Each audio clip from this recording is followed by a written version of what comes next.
Hi hello welcome to our channel enlighten Amulya. This is Sravanthi. ఈరోజు ఈ వీడియోలో school assistant ఇంగ్లీష్కి సంబంధించి ఏం బుక్స్ చదవాలో చెప్తాను. బుక్ లిస్ట్ అయితే నోట్ చేసుకోండి. ముందుగా లిటరేచర్కి సంబంధించి కొంచెం వెంకన్న బుక్, ఆ సార్ది బుక్ అయితే ఉందంట. ఇంకా యాప్ కూడా ఉంది. అందులో టెస్ట్ సిరీస్ అనేది చాలా బాగుందంట. వీలైన వాళ్ళు ఒక్కసారి చూసి నచ్చితే పర్చేజ్ చేసుకోండి. ఆల్రెడీ ఇప్పటికే ఆ వెంకన్న సార్ యాప్లో చాలా మంది ఇంగ్లీష్కి ప్రిపేర్ అయ్యే వాళ్ళైతే చాలామంది ఉన్నారు, నేను తెలుసుకున్నాను. దీంతో పాటు ఇంగ్లీష్ గురు అనే యాప్ కూడా ఉంటుంది. అందులో నెంబర్ ఆఫ్ ప్రాక్టీస్ బిట్స్ ఉన్నాయంట. సో ఒక్కసారి కూడా ఆ యాప్ని ఒకసారి రెఫర్ చేసుకోండి. ఇంకా మెథడ్కి వస్తే 6th to 10th grammar part మొత్తం బాగా చదవాల్సి ఉంటుంది కంటెంట్. దీంతోపాటు మన మెథడాలజీకి బీఎడ్ టెక్స్ట్ బుక్ చదవాలి. దాంతోపాటు ఎస్ఎండ్ఎస్లో కొండా నాగేశ్వరరావు సార్ చెప్పే క్లాసెస్ బాగుంటాయంట. సో మెథడాలజీకి ఆ సార్ని ఫాలో అవ్వండి. లిటరేచర్కి అయితే కొంచెం వెంకన్న సార్ని ఫాలో అవ్వండి. ఇంకా ఇంగ్లీష్ గురు యాప్ని కూడా ఒకసారి రెఫర్ చేసుకోండి. ఈ యాజ్ యూజువల్ టెక్స్ట్ బుక్స్ అనేవి 6th to ఇంటర్ చదవాల్సి ఉంటుంది, 6th to 10th.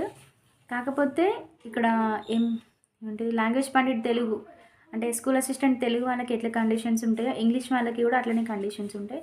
అయితే ఆ సార్ చెప్పిన ఒక విషయం ఏంటి అంటే, సార్ ఆల్రెడీ ఇంగ్లీష్లో 3 years డిగ్రీలో 3 years ఇంగ్లీష్ చదివాడంట. బట్ స్కూల్ అసిస్టెంట్ ఇంగ్లీష్కి వెళ్ళినప్పుడు మళ్ళీ ఎంఏ ఇంగ్లీష్ కూడా అడగడం జరిగిందంట. సో ఆ సార్ ఏం చెప్పిండంటే, మీరు ఎందుకైనా మంచి ఒకసారి ఇన్ఫర్మేషన్ ఇవ్వండి, ఎవరికైనా డౌట్ ఉంటే క్లారిఫై చేసుకుంటారంటే ఆ విషయం మీకు చెప్తున్నాను.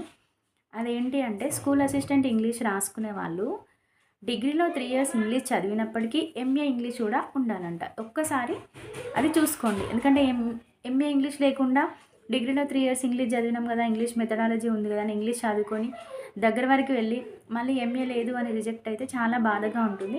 ఎవరు అటువంటి సిచ్యువేషన్కి వెళ్ళొద్దని ముందే చెప్తున్నా. మీరు ఒకసారి ఎలిజిబిలిటీని వేరే వాళ్ళతో తెలుసుకోండి, ఒకసారి కనుక్కొని తెలుసుకోండి. ఎందుకైనా మంచిది. ఎలిజిబిలిటీ ఉంటేనే ప్రిపేర్ అవ్వండి, లేదంటే ఆల్టర్నేటివ్ మెథడ్ ఇంకొకటి ఉంటుంది కదా, ఆ మెథడ్కి ప్రిపేర్ అవ్వండి. ఇది ఒక విషయం మాత్రం చూసుకోండి జాగ్రత్తగా. సో ఫైనల్గా ఏంటి, ఒక్కసారి లిటరేచర్కి సంబంధించి కొంచెం వెంకన్న సార్ యాప్ బుక్ కూడా ఉంది, టెస్ట్ సిరీస్లో బాగున్నాయంట. ఇంకొకటి ఇంగ్లీష్ గురు యాప్, ఇందులో నెంబర్ ఆఫ్ ప్రాక్టీస్ బిట్స్ ఉన్నాయి, ప్రాక్టీస్ చేసుకోండి. స్టాక్ జీకేకి హైటెక్ విజయ రహస్యం బుక్, ఇంకా నార్మల్ కరెంట్ అఫైర్స్కి షైన్ ఇండియా, ఇంకా డైలీ న్యూస్ పేపర్ ఫాలో అవ్వండి.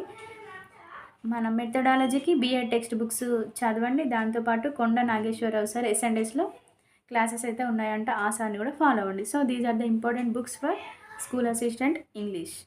ఓకేనా? థ్యాంక్ యూ ఫర్ వాచింగ్ అండి. If you like this video please like, share and comment, and don't forget to subscribe our channel enlighten Amulya. Thank you.